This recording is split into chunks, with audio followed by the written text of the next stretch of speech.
Bonjour. C'est à propos du groupe 14 qui a pour exposé le téléphone. Le téléphone. Le téléphone est un appareil de communication initialement conçu pour transmettre la voix humaine et permettre une conversation à distance. Pour fonctionner, le téléphone nécessite un réseau téléphonique terrestre et spatial.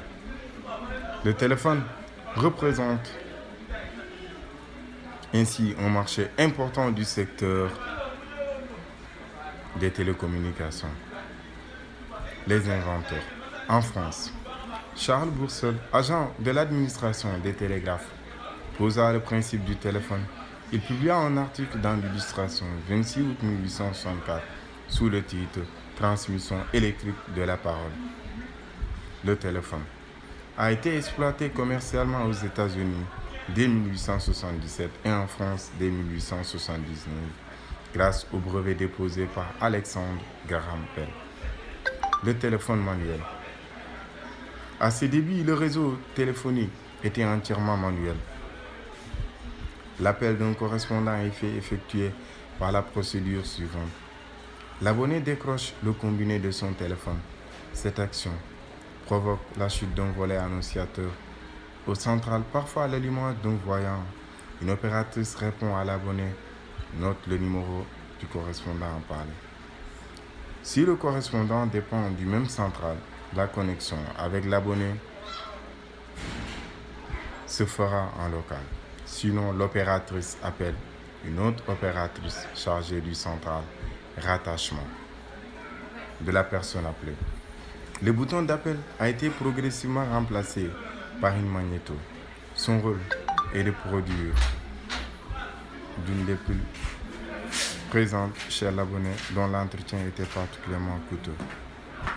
Téléphone automatique. Le téléphone automatique a été inventé par Allemand aux États-Unis vers 1891.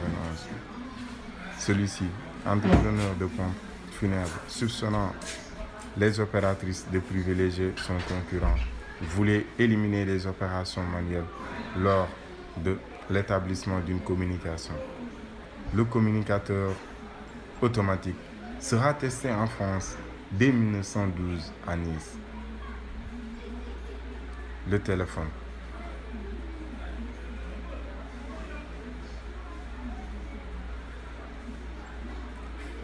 Le futur du téléphone.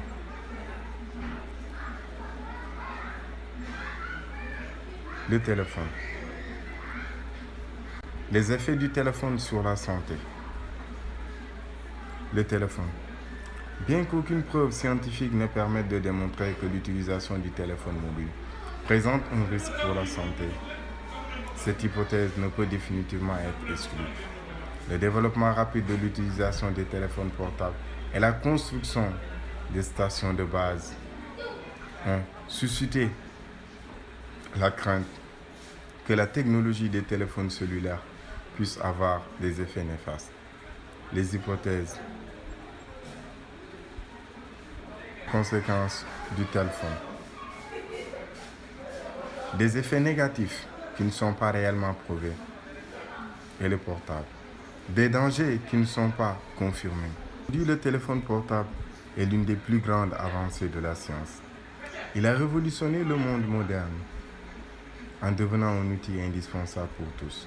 En dehors de tous les bienfaits du téléphone portable, il est important de noter qu'il comporte certains inconvénients qu'il faut prendre en considération.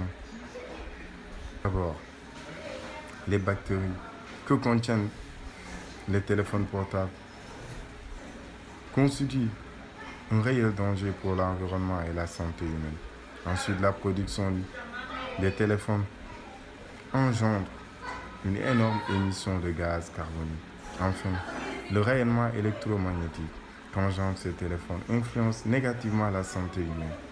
Des dangers tels que le risque de tumeur, le stress, l'excitation. Ce sont là une minorité des conséquences que présente l'utilisation d'un téléphone portable. Il est donc important de l'utiliser rationnellement.